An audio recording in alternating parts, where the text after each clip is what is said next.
Assalamualaikum warahmatullahi wabarakatuh. Shalom. Perkenalkan, nama saya Tania Sohuat dengan NIM 2023344035. Dalam video kali ini saya akan menjelaskan materi dengan judul Dinamika Politik Hukum di Indonesia antara kepentingan dan juga keadilan. Politik hukum adalah bagian integral dari perjalanan suatu negara yang mencerminkan bagaimana kekuasaan itu digunakan untuk membentuk sistem hukum yang adil ataupun sebaliknya, yang mendukung kepentingan tertentu di Indonesia. Politik hukum berkembang dalam konteks demokrasi yang terus berubah. Informasi yang mendukung. Jadi Indonesia telah mengalami berbagai dinamika politik hukum sejak masa kemerdekaan hingga era reformasi. Beberapa isu utama yang kerap menjadi sorotan itu meliputi yang pertama ada pembentukan undang-undang, di mana proses legislasi seringkali dipengaruhi oleh lobi politik yang menyebabkan undang-undang tertentu lebih mengakomodasi kepentingan kelompok elit daripada masyarakat luas. Contoh yang sering dikritik adalah pembahasan Undang-Undang Cipta Kerja yang dinilai terburu-buru dan minim akan partisipasi publik. Yang kedua ada penegakan hukum yang tidak merata. Meskipun hukum itu berfungsi untuk memberikan keadilan, kenyataannya terdapat perbedaan perlakuan dalam penegakan hukum.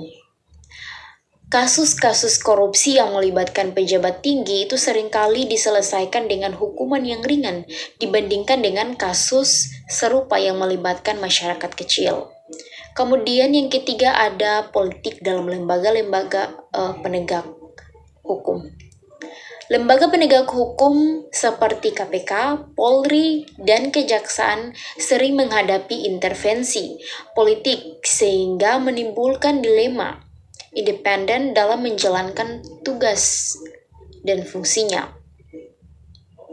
Fakta yang ditemui. Yang pertama, intervensi kekuasaan.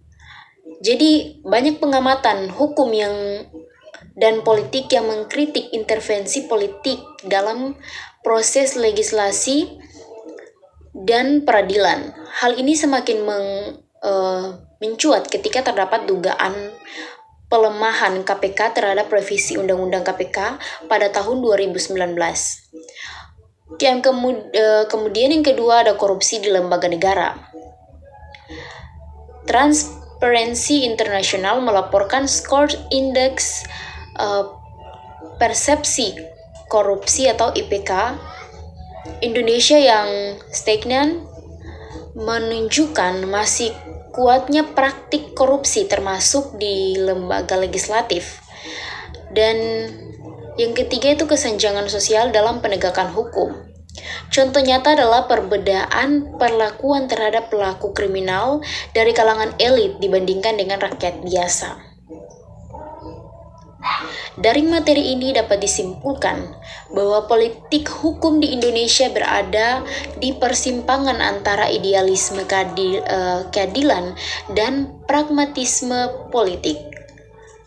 Proses legislasi, penegakan hukum, dan independensi lembaga hukum itu masih diganggu oleh kepentingan politik tertentu. Jika Indonesia ingin mencapai negara hukum yang ideal, diperlukan reformasi menyeluruh dalam sistem politik hukum, terutama dalam menjamin transparansi, akuntansi, dan partisipasi publik. Hanya dengan itu, hukum benar-benar dapat menjadi instrumen keadilan, bukan sekedar alat kekuasaan. Sekian yang dapat saya jelaskan. Assalamualaikum warahmatullahi wabarakatuh dan shalom.